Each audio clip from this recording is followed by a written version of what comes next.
Bonjour tout le monde. Je tiens d'abord à vous remercier d'avoir accepté l'invitation. C'est avec beaucoup de fierté que je vais m'adresser à vous aujourd'hui, parce qu'il y a beaucoup de partenaires, amis dans la salle. Le conseil d'administration de la Coop fédérée, il y en a plusieurs ici. Merci d'être avec nous aujourd'hui. Je suis content aussi parce que notre secteur se retrouve pas mal dans la tourmente médiatique ces dernières semaines.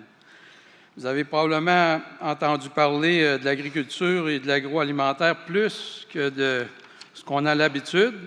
Pas toujours du bon côté, mais on a fait faire une enquête par Influence Communication pour voir la couverture médiatique en février et mars. On était assez contents de voir qu'il y en a eu beaucoup, 1740 reportages et articles, mais évidemment beaucoup sur l'usage des pesticides, vous l'avez tous entendu, et d'autres problèmes connexes.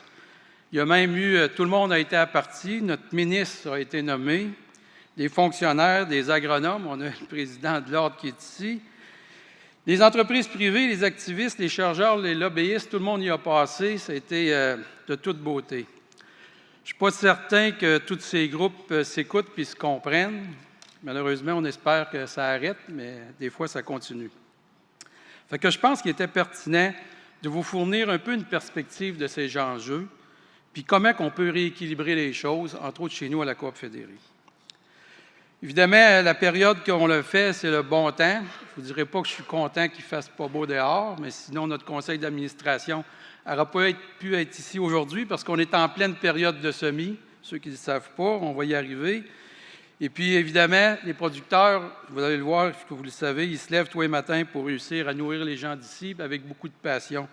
Ils ont besoin de sentir des fois qu'on pense à eux, pas toujours d'une manière négative. Les plus récents débats, évidemment, sont légitimes, on les comprend. Des fois, on les trouve farfelus, mais disons que ce qu'on peut voir et ce qu'on observe, c'est que les concitoyens sont vraiment préoccupés par la qualité des aliments qu'ils consomment. Ça, c'est un fait. Le développement durable aussi, puis la préservation de l'environnement. On en parle tous les jours. Si vous avez des enfants, je suis convaincu, ils vous en parlent. L'importance que ça prend, évidemment, chez nos jeunes qui sont devenus militants, nous oblige vraiment à réfléchir à ce secteur. On est en plein dans la troisième révolution industrielle. L'Internet des objets, la révolution agricole, évidemment, devra être plus respectueuse de l'environnement puis consciente de ce secteur-là. Puis je peux vous le dire, elle l'est pas mal plus que beaucoup de gens pensent. Mais évidemment, on devra continuer à l'aider à s'adapter. Vous savez, on demande aux producteurs agricoles d'aller vers le bien-être animal. Transformer un étable, ça ne coûte pas rien, c'est très dispendieux. Puis si on veut y arriver, il va falloir être conséquent avec nos décisions.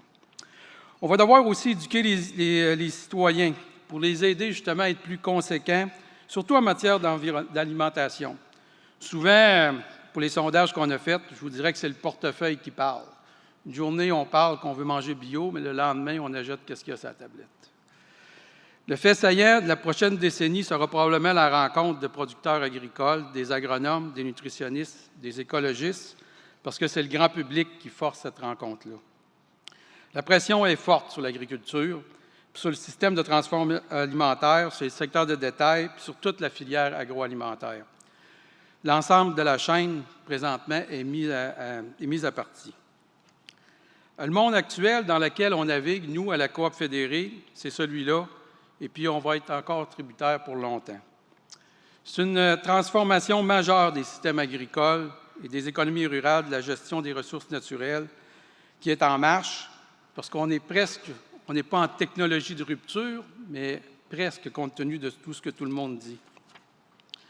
Les défis et les enjeux auxquels on est actuellement confrontés sont très interdépendants les uns des autres. On doit trouver des réponses si on veut garantir nos métiers à nos producteurs, si on veut garantir les héritages familiaux, dont on est très fiers au Québec, et si pour nous, on veut continuer notre mission de nourrir le monde. La grande question, c'est comment on va se nourrir dans un écosystème agricole et agroalimentaire durable. On ne peut pas rester les bras croisés face à cette transition écologique et environnementale. Des profonds changements devront intervenir dans les champs, mais également chez le consommateur dans la cohérence de son discours. Pour moi, on va avoir des choix de société à faire. Si on veut que nos producteurs produisent différemment, il va falloir les supporter. Tout ça dans le